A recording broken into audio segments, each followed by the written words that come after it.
Epistolary, a surreal triptych in red, green, and blue. Red, the veins of creation.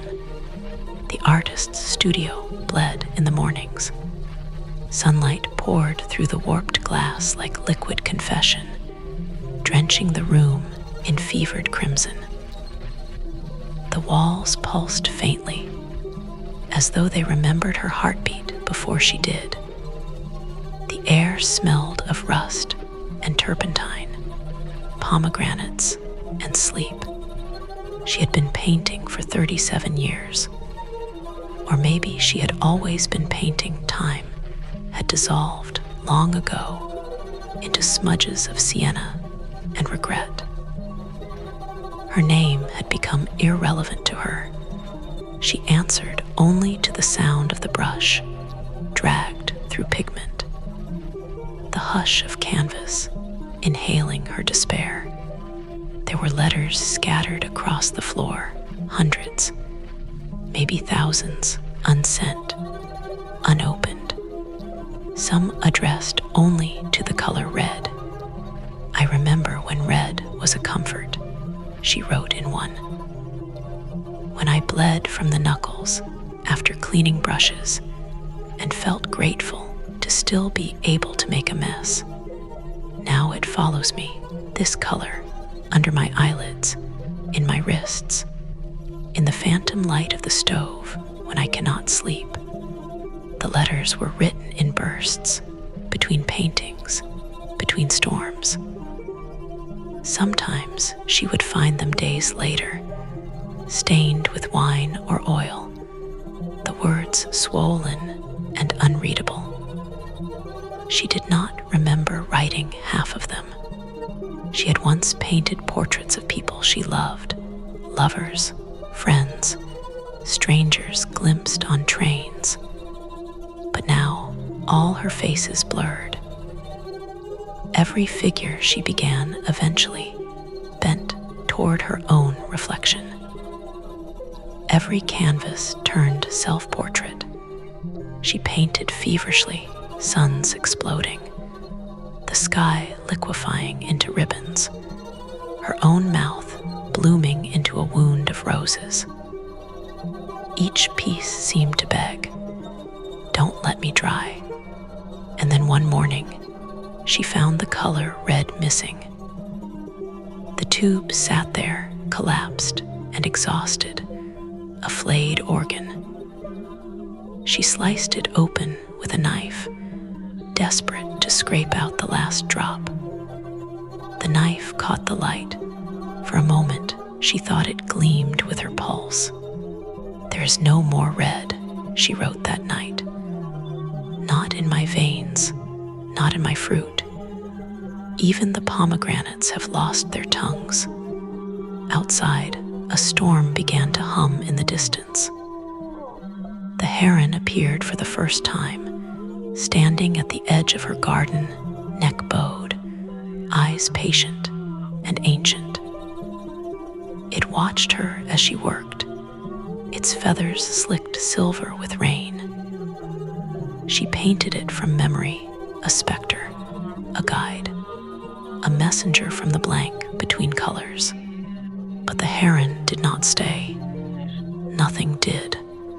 Green, the garden of forgetting. When the storms came, she moved her canvases closer to the windows, wanting the light to bruise them. The vines outside crept in through the cracks, curling around the frames, whispering chlorophyll secrets. The studio became a jungle of jars, tall glass vessels filled with murky water and brushes, the stems blooming mold like strange flowers. Her handwriting began to wilt. Letters turned into drawings, words into stains. The garden grows even when I forget to water it. I am jealous of that. Green used to mean life. Now it means rot that has not yet admitted itself. On her shelves, a bowl of fruit began its slow decay, the pomegranates splitting open, hearts glossy with time. Lemons collapsed inward, leaving small hollows that smelled of lost summers. Flies moved through them like pilgrims. The paintings multiplied without her permission. She swore she heard them whispering to one another, conspiring in the night. Some called her back, others accused her. In her dreams, her canvases were windows to other rooms, endless versions of her studio, each with a different her, painting endlessly toward some unreachable center. There were unfinished works everywhere. Faces without eyes, landscapes without horizons, skis painted from memory after too much absinthe. She wrote to herself in the margins of her sketchbooks. The body remembers what the brush forgets. Do not trust the colors. They lie to please you. Who am I when I am not painting? Her friends had stopped visiting long ago.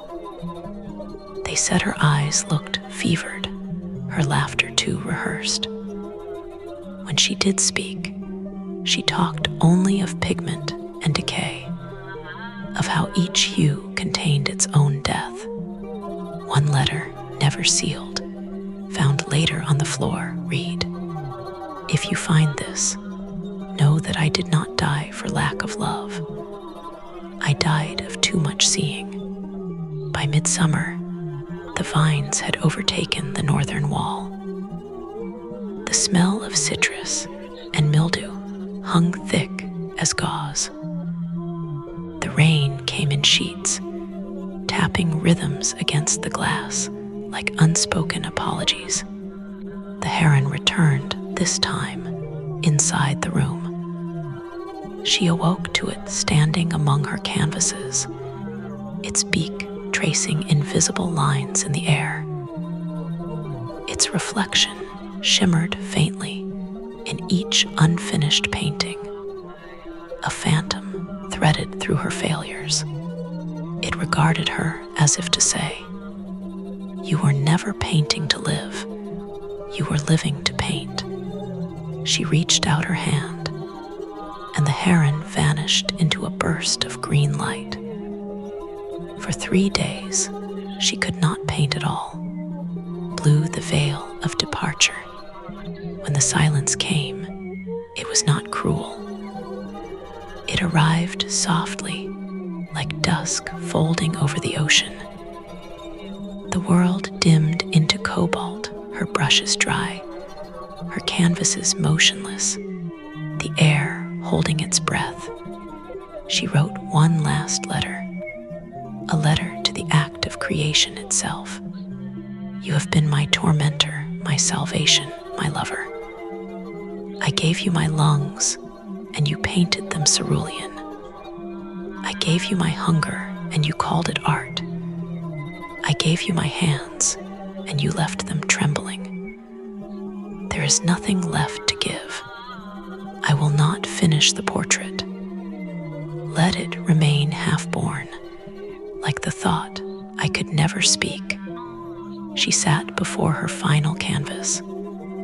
It was her, but not quite. The face melted into the horizon, the eyes like 2 small suns, one extinguished. Around her neck, she painted the faint trace of a heron's feather, floating where a pulse might be. Rain began again, rhythmic and forgiving.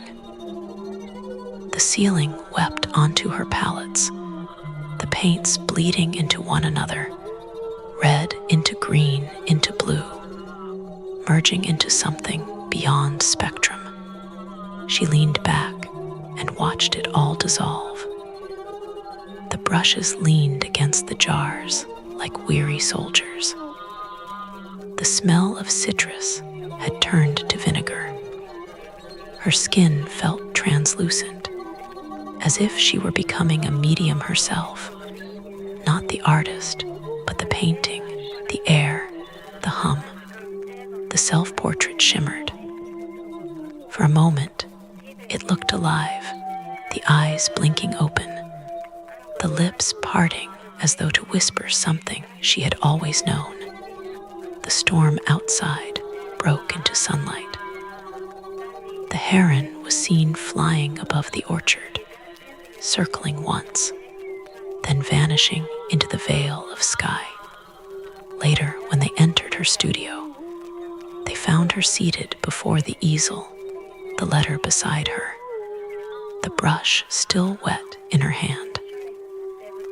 The painting unfinished, her face dissolving into color. On the table, a bowl of rotting pomegranates, the scent of rain, the faint trace of green moss on the windowsill, and above it all, the light soft, blue eternal, falling across the room like forgiveness.